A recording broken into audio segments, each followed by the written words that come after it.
I'm sure the content will compensate that. And this is the third in the series. We started with the occupational safety health on the first day before yesterday. Yesterday we had the industrial relations this one, and today we have the Social Security Act, the last in the series. We understand the rules are yet to come, and yesterday Mr. Michael Dice was mentioning the rules could come as Christmas gift. So we hope to get the rules by December, and probably once the rules come, I would request Mr. Anand to put together another 3 programs to discuss it further. So with this, I would leave to Mr. Anand Gopalan to introduce the speakers and kickstart the program. Over to you, Anand. Thank you, madam. Thank you, Mr. Murthy, for joining. Thank you, Mr. Suresh, for joining. We would be having this session where Mr. Murthy will take us through the provisions, and thereafter Mr. Suresh would be pointing out from the industry level. That's how we have been having it for the last.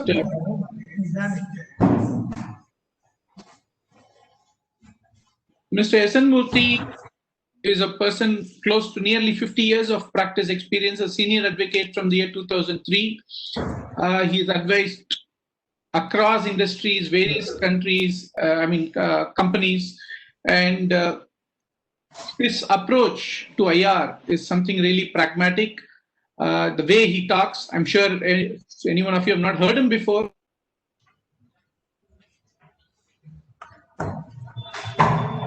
You will also find a balanced approach in what he has to say.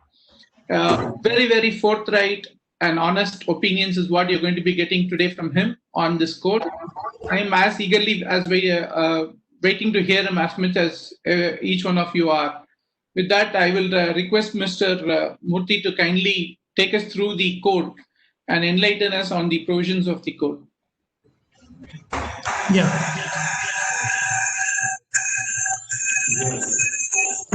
Good evening, friends.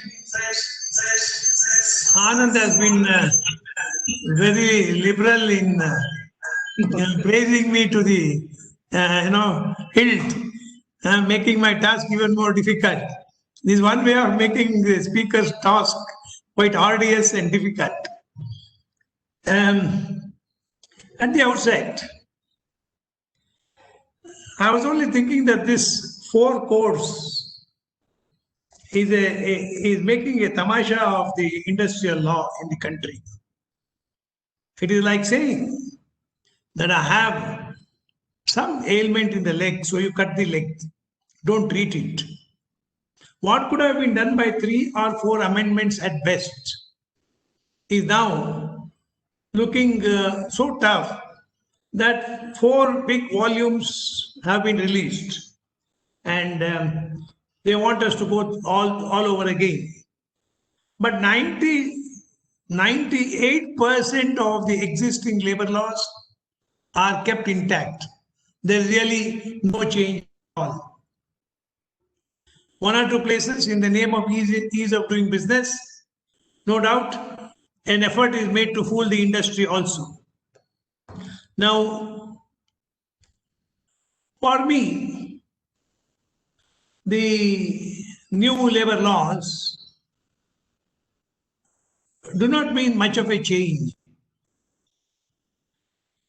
except that the sections are different, the text is different, layout is different. I always felt the existing Industrial Disputes Act 1947 was the masterpiece legislation that I have come across. And it has worked extremely well.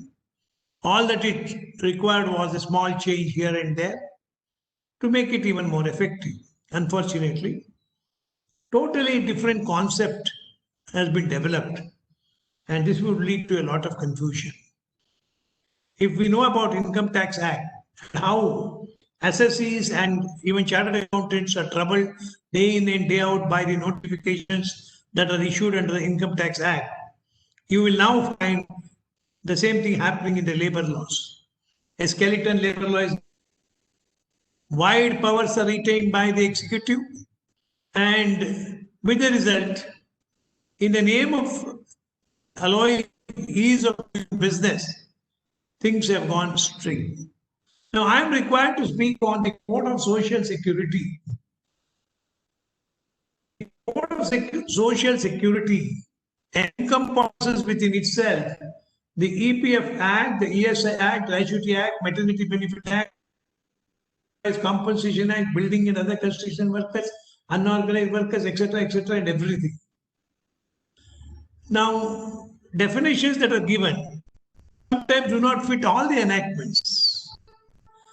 Now, no, not much of a care is taken, possibly in the name of trying to bring some sort of a uniformity. Now, out of the so many things that are there, I would like to concentrate on some of the definitions that have made a lot of change. The first thing that I would like to say is that in the recent experience, the contract labor definition has been somewhat, I would say, drastically changed. Now you can have a look at the definition of contract labor.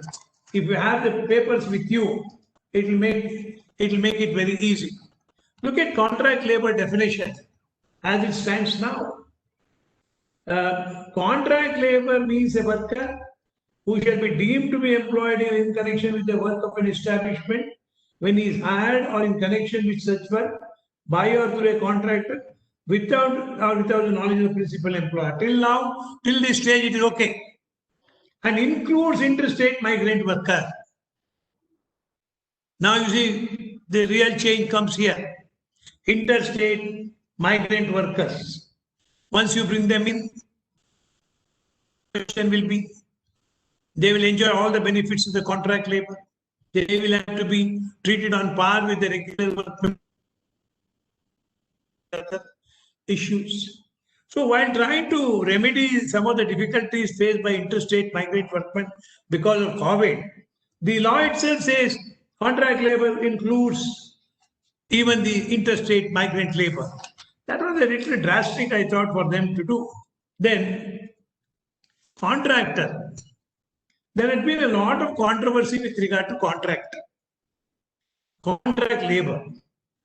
What if contract labor is supervised by the representatives of the management or the officers of the company?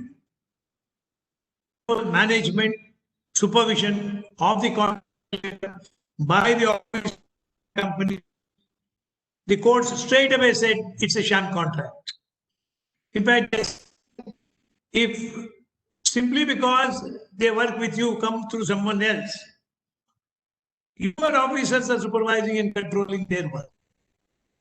Therefore, why should they be called contract labor? There are a number of judgments. Now, here, I think some change has taken place. Contractor, now they say 1 and 2.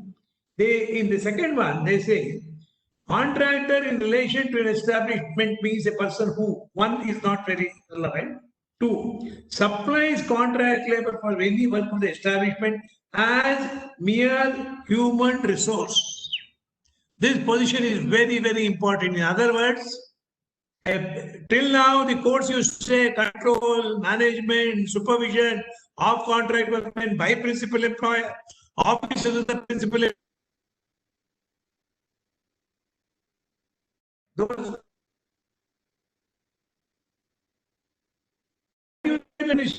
Now, under the code, they are carefully worded it. They simply say supplies contract labor for any work of the establishment. That was the existing law.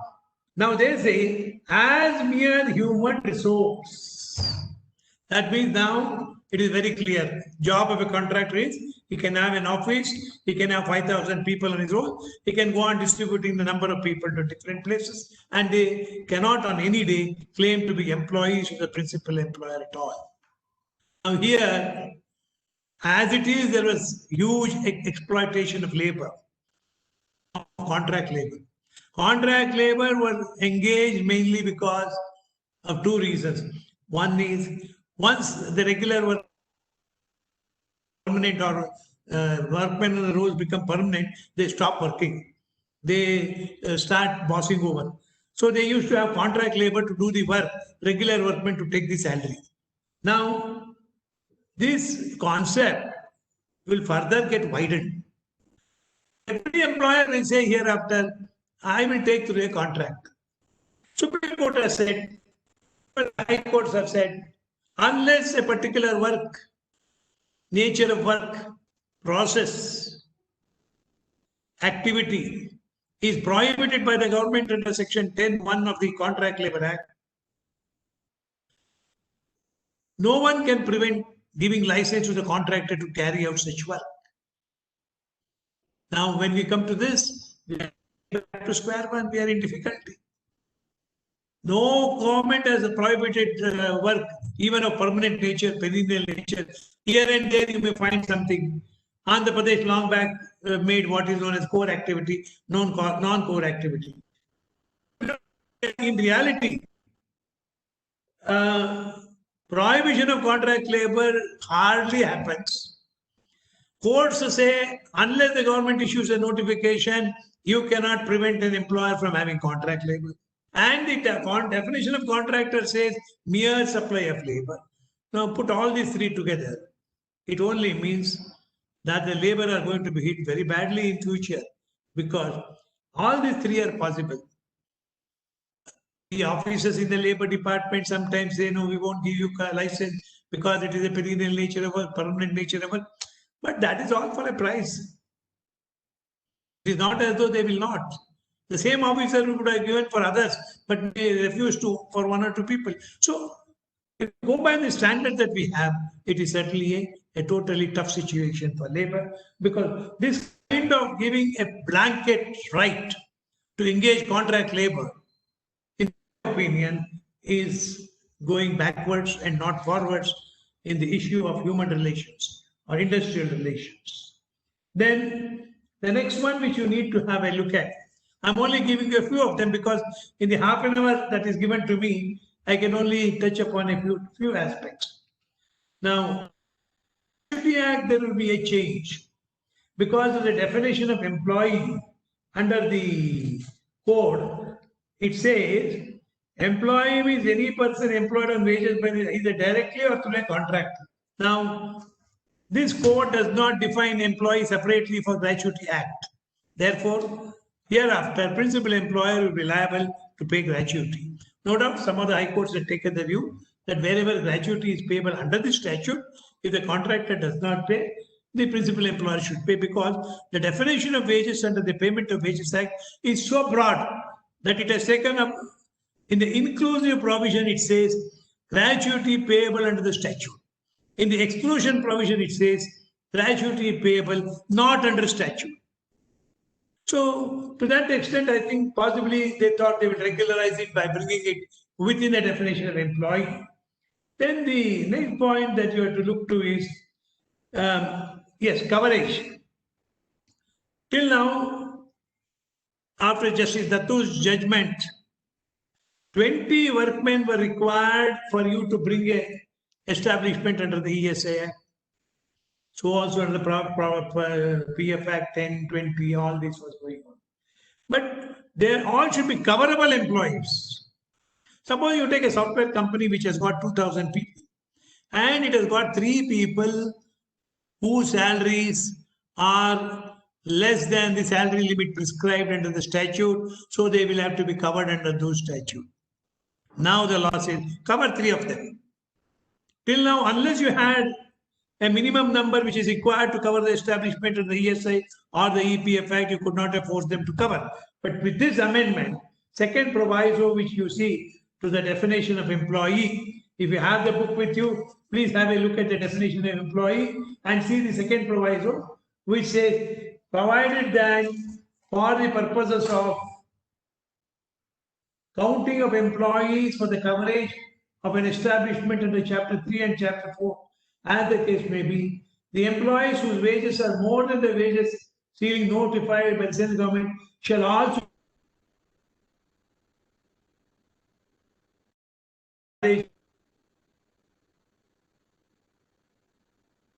that's a well.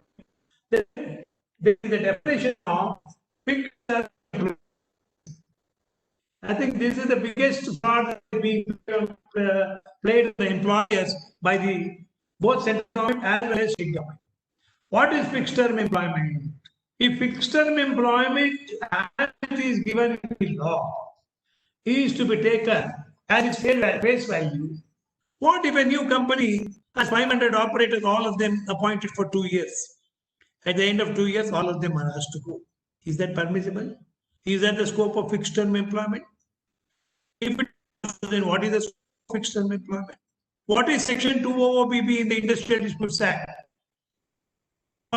Employee for a limited period, for a fixed period, and by a flex of time, the period terminated in accordance with the proper provisions of the appointment order, which is for a period, is not infringement. So it was already there. Appointing a workman for a fixed period is already there in the statute book under Section 200BB. And how did the courts interpret this? They said you can have fixed term employment only in areas where the work itself gets over. Otherwise, 25H is left redundant. If you now allow in the hands of employers this weapon of fixed term appointment, saying you can appoint for 2 years, 3 years, 4 years, 5 years, throw them out at the end of it. Which employer on this, at least in India, will employ permanently? Why? What is the difference? Salary is the same, service conditions are the same. Even 1 year if they work, they'll entitled to gratuity. Everything is the same. But if you appoint for 2 years, at the end of 2 years, you throw them out. What happens? Or if the union comes and says, sir, give us more wages, we make a demand. Then you tell them, if you make more demand, then I know I have appointed all these.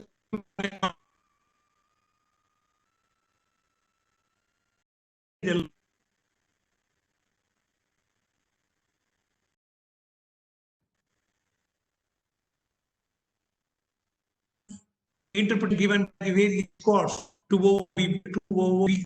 That should continue. Then why are they talking of fixed term employment? I read even the Union Minister of Labour talks about fixed term employment as though he is given a big issue. So it looks like that they say, oh, ease of doing business. What is ease of doing business? Whenever the minister talks of ease of doing business, they say we have raised from 100 to 300. We have allowed fixed term employment. They don't even say under what circumstances fixed term employment is permissible. A very sad, sorry state of affairs that in spite of the courts having interpreted, you again put the same provision and again want to fool the employers. I think this fixed term employment about which government is talking so much and so high is not going to be legally sustainable at all. It has to go. Interpretations have already come. Otherwise, all that we have built over, security of employment, security of tenure, industrial law, safeguarding the rights of the workmen in the last 73 years, all these will go for a toss. We need not have any other act. If fixed term employment is to be accepted as a correct method even by the courts, what next? Why do you need industrial relations bill at all? You don't need industrial relations bill. You don't need those enactments. You don't need trade union act. So once again, back to square one, you are doing the same thing. Then there is a definition of an occupier. In the definition of occupier, they have enlarged. Anyway, that's more for the directors to worry and get into issues. Then wages definition. This was a big issue because recently the Supreme Court said all components of wages, whatever components of wages, if paid across the board to all employees or to a section of the employees, to all of them, then that is basic wage. To the extent in the latest judgment of the Supreme Court, they even went to the extent of saying they're doing a great favor, house rent allowance. House rent allowance is excluded from the definition of basic wage. Supreme Court says house rent allowance we accept because all of them do not get house rent allowance. Very funny, the logic.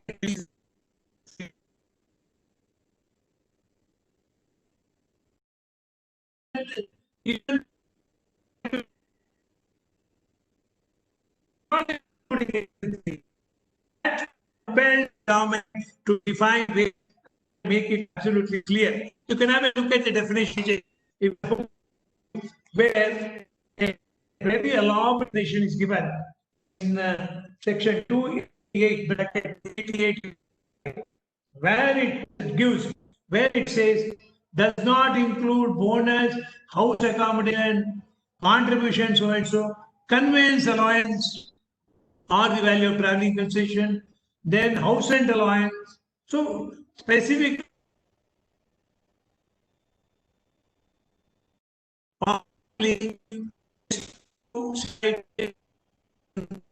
anomalies that might have, but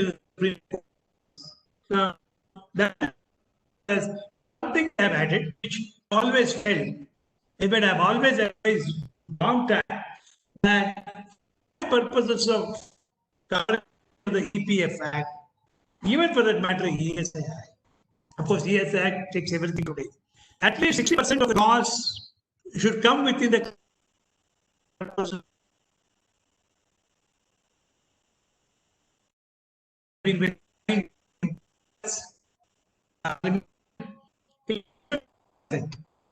It says 3% of your total monuments must come under the coverage. If it does not, whatever is excluded out of that, an amount should be taken to bring it into 50% for the purposes of coverage. I think this was required because lots of efforts were made to undo the purpose of the whole enactment. Then you want to look at appeal provision. This was one other thing which was absolute.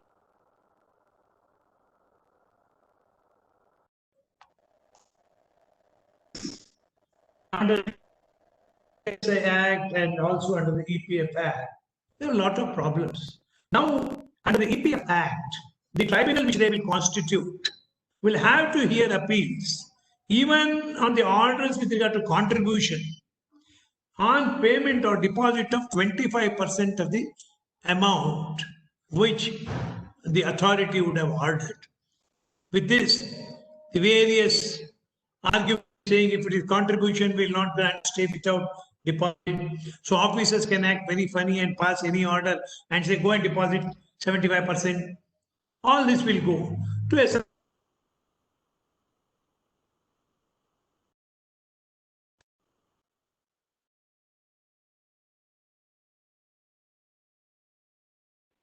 Sir, one say I think you've got your muted. We're not able to hear you.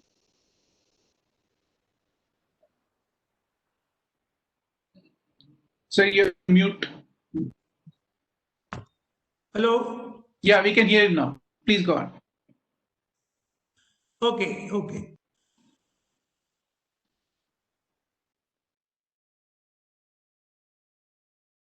Sir, again, it's gone on mute. Can you hear me? Yes, now it's. Now, okay. Yes, sir. Are you able to hear? Yes, please. Yes, please. Okay. Now, I wanted certain sections to be looked into under this ESI Act. One is I want to say something about section 43 of the code. In section 43 of the code, there is a very interesting and an important provision for the industry. And section 43, it says for the first time that I'm talking of ESA corporation, where the corporation considers that the incidence of sickness among insured persons is excessive by reason of insanitary working conditions in a factory or other establishment, or the neglect of the owner or occupier of the factory or other establishment to observe any health regulations enjoined on him by under enactment for the time being in force, etc., etc., etc. Then the corporation has now got power to make a claim for payment of the amount for extra expenditure incurred by the corporation. In other words, they are now trying to tell the employers, look here, keep your industrial area, working area clean in good sanitary conditions so that the employees do not get into more health issues. Protect the health of the employees by keeping very hygienic conditions in the workplace and by following certain rules which are required to be followed by the industry. Till now, I think the industries were not many of them did on their own. I'm not saying, when I talk about some of them, it's only those who have violated. There was no such provision where they could make a claim on the industry. Now they have made a provision where they can claim on the industry if hygienic conditions are not good. That is at section 43.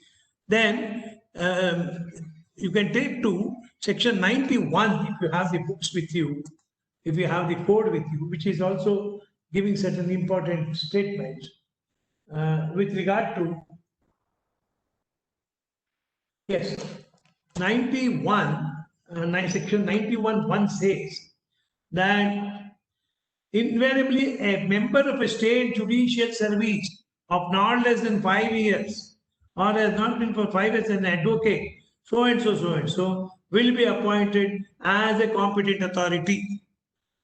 In other words, the competent authority, which invariably used to be the officers of the Labor Department, are in these areas, whether ESI or PM. Now they say no.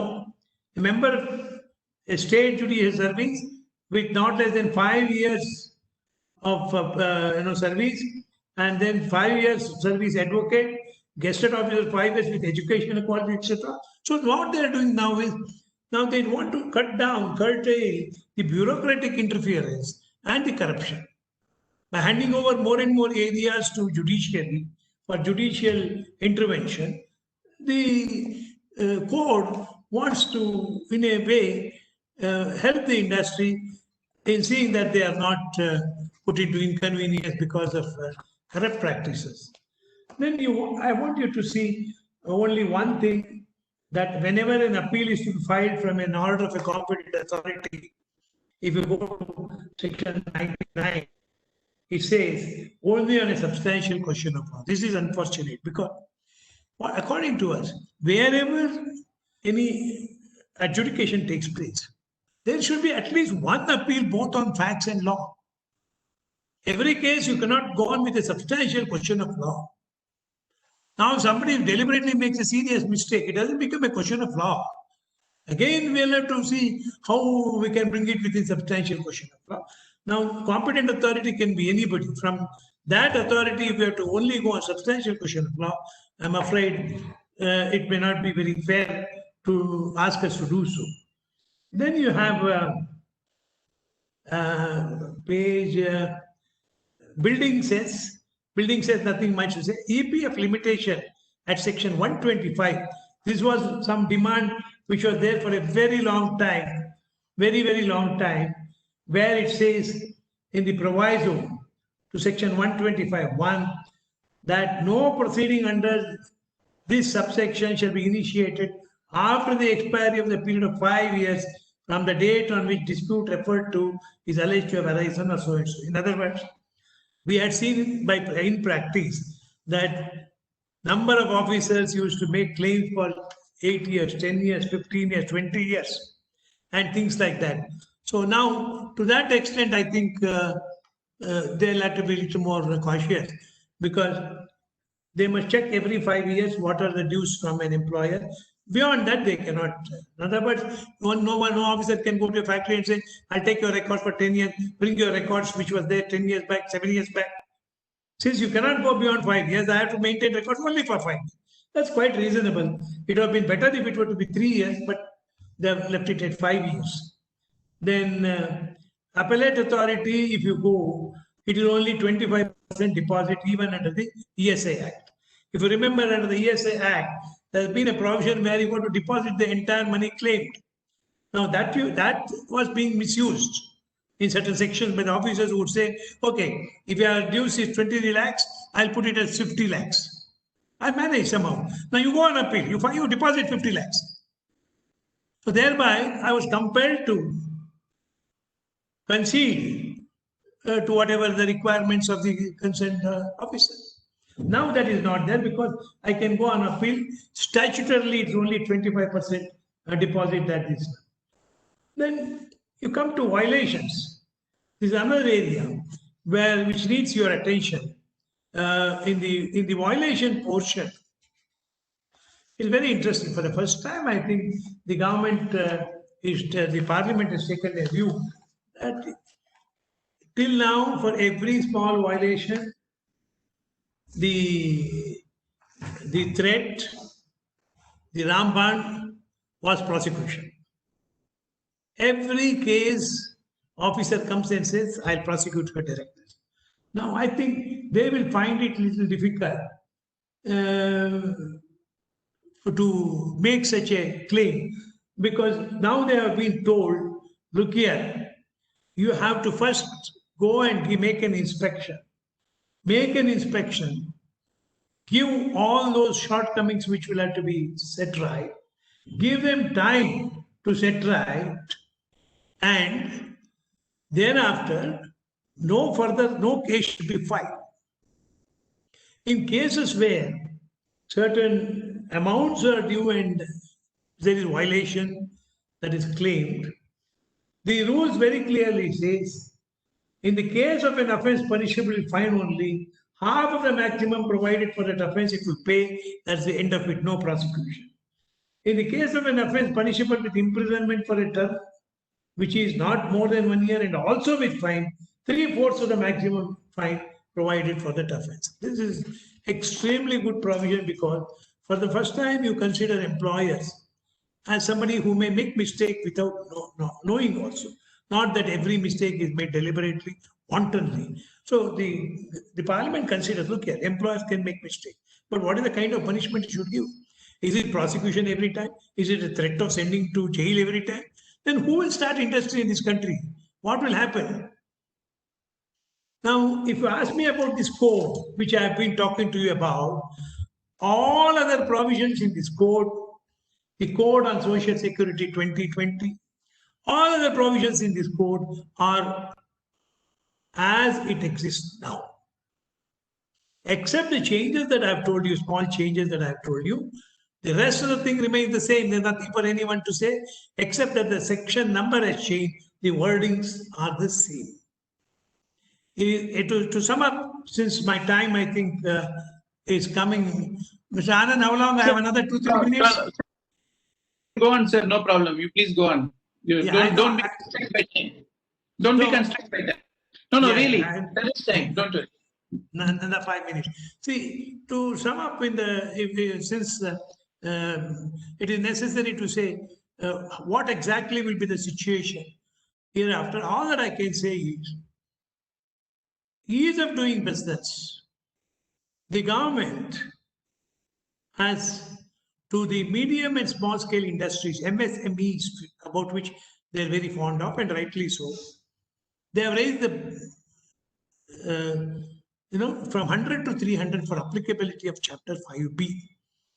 Number 1. 2. Engagement of contract labor has been made a little liberal. 3. Threatening with prosecution virtually is taken away. 4. For providing appeals and for those who are aggrieved, there is no compulsion that you deposit a huge amount and then file the appeal, as though original authorities are capable of giving good orders all the time.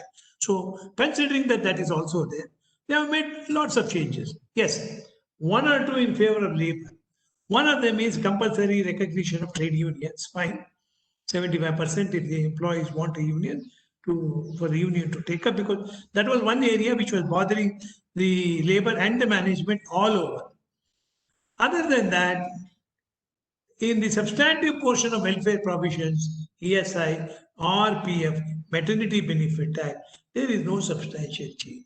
Appeal provisions and some other authorities whose powers were taken away to a great extent. Because today, if there is problem in running of the industry, it's not more from raw materials, finished products or finance. But if you ask me, the biggest problem is from the labor department. Because every time they come inside, they create nuisance inside. Union leaders bring them, they come and go. Now they have put an embargo that you can't go to a factory whenever you want for inspection purposes. They have taken a different step altogether, different methodology altogether.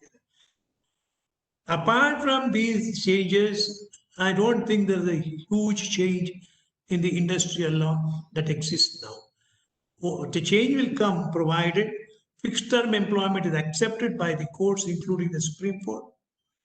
A tremendous change in law will take place, and possibly neither I nor Anand will be there or will be required at all, because you can engage, you can throw as you want. There's no need for any consultant advisors. But I don't think hire and fire will be given in the name of fixed term employment. Thank you very much for listening to me and the opportunity given to me to the Madras Chamber of Commerce for a occasion to interact with the members. Thank you.